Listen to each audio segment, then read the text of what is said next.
بسم اللہ الرحمن الرحیم۔ خواتین و حضرات، ہر دور میں فتنوں کی صورت بدلتی رہتی ہے، عقائد پر، نظریات پر اور افکار پر حملے کی نوعیت بدلتی رہتی ہے۔ ہر دور میں نئے افکار چیلنج کیے جاتے ہیں، نئے نظریات چیلنج کیے جاتے ہیں، نئے انداز سے چیلنج کیے جاتے ہیں۔ ہم جس دور میں بیٹھے ہیں، ناسبیت کا فتنہ اپنے عروج پر ہے، اور یزید کے حق میں اور ناسبی فکر کے لوگ اپنی فکر کو یوں فروغ دے رہی ہیں کہ انہوں نے جو نادان طبقہ ہے ان کی نظر میں وہ کامیاب یوں ہو چکے ہیں کہ اہل بیت اور صحابہ کرام کو مد مقابل لانے کی کوششیں کی جا رہی ہیں، اور ذکر اہل بیت جہاں پر ہو اور اہل بیت کے فضائل و مناقب بیان کیے جائیں، واقعہ کربلا بیان کیا جائے، تو اس کو تشیع کے ساتھ، اہل تشیع کے ساتھ، شیعیت کے ساتھ منسوب کیا جاتا ہے، جبکہ یہ منطق سوچ سمجھ سے بالا تر ہے۔ یہ تو ہمیشہ سے اہل سنت اور اہل اسلام کی میراث رہا ہے۔ اہل بیت کی محبت تو اساس ہے ایمان کی، اس کا کسی خاص مکتب فکر یا نقطہ نظر سے کوئی تعلق نہیں۔ اس تناظر میں 3 حملے ہیں جو بڑے ہو رہے ہیں۔ پہلا حملہ یہ کہ سادہ لو عوام کو یہ تصور دے کے اس سازش کا پہلا ہدف بنایا جا رہا ہے کہ اہل بیت کی محبت و مودت جو ہے وہ ایک اچھا کام ہے، ہو جائے تو ٹھیک ہے، نہ ہو تو کوئی مسئلہ نہیں ہے۔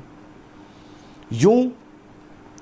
جسم جو پورا ایمان اگر جسم ہے تو اس کے اندر جو دل ہے وہ محبت اہل بیت ہے، یوں اس دل کو نکال کر اس جسم کو بے جان اور مردہ بنانے کی کوشش کی جا رہی ہے۔ دوسرا یہ ہے کہ اس بات پر زور دیا جا رہا ہے کہ اہل بیت اطہار کے نفوس قدسیہ کی شہادت نفس انسانی کے عام قتل کی طرح ہے۔ یہ بھی کہا جاتا ہے کہ یہ فعل اگرچہ حرام تو ضرور ہے مگر اس کو کفر نہیں کہا جا سکتا۔ ان کے لیے پھر قاتلان حسین اور اہل بیت کے لیے، پھر قاتلان اہل بیت کے لیے فقہی موشگافیوں کا سہارا لیا جاتا ہے، کلامی بحثوں کا سہارا لیا جاتا ہے، اور ان کے جرائم کی جو معافی ہے اس کے لیے راہیں نکالی جاتی ہیں، اور یہ شرمناک عمل کیا جا رہا ہے۔ اور تیسرا جو چیلنج ہے وہ یہ ہے کہ یہ شبہ وارد کیا جاتا ہے کہ واقعہ کربلا کی میں جو اہل بیت اطہار پر جو ظلم ہوا، جو اہانت ہوئی، ان کی جو شہید کیے گئے، ان کی جو بے حرمتی کے واقعات ہیں، ان پر ظلم و ستم کے جو واقعات ہیں، یہ من گھڑت قصے ہیں زیب داستان کے لیے جن کو وضع کیا گیا، اور کچھ بھی صحیح سند کے ساتھ ثابت نہیں ہے۔ یہ 3 بڑے چیلنج ہیں جو اس دور میں کیے جا رہے ہیں۔ حضور شیخ الاسلام پروفیسر ڈاکٹر محمد طاہر القادری مجدد ہمیشہ اپنے وقت کے فتنے کو سمجھ کر اس کا رد کرتا ہے۔ حضور شیخ الاسلام نے اس فتنے کو بھی بر وقت سمجھا، اور ہم اللہ کے شکر گزار ہیں کہ ہم ایسے دور میں ہیں کہ ہمیں ہر فتنے کا جواب ایسے مدلل، علمی اور وقی انداز میں ہمارے پاس میسر آتا ہے کہ شاید یہ مطلب اسی صدی کا خاصہ ہے۔ تو حضور شیخ الاسلام نے یہ کتاب یزید کے کفر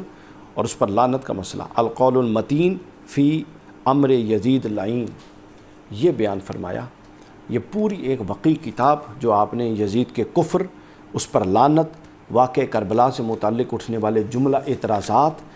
اور جو اعتراضات واقع کربلا سے متعلق کیے جاتے ہیں، جیسا کہ میں نے 3 پہلو بیان کر دیے، ان کو زیر بحث لائے ہیں، ان کا مدلل علمی قرآن، احادیث اور پھر ائمہ محدثین کی شروحات اور اقوال سے ان کو بیان کیا ہے۔ 660-61 صفحے کی یہ موٹی اور جاندار کتاب ہے۔ انشاءاللہ اس کے چیپٹر وائز دروس کا سلسلہ ہم شروع کریں گے، اور اس کے ہر چیپٹر کا، ہر فصل کا امکان اب آگے دیکھتے ہیں کہ فصل وائز بنتا ہے یا چیپٹر وائز بنتا ہے۔ تو انشاءاللہ یہ پوری کتاب آپ کو دروس کے ذریعے، مختصر شارٹ کلپس کے ذریعے انشاءاللہ بہت جلد میسر ہوگی۔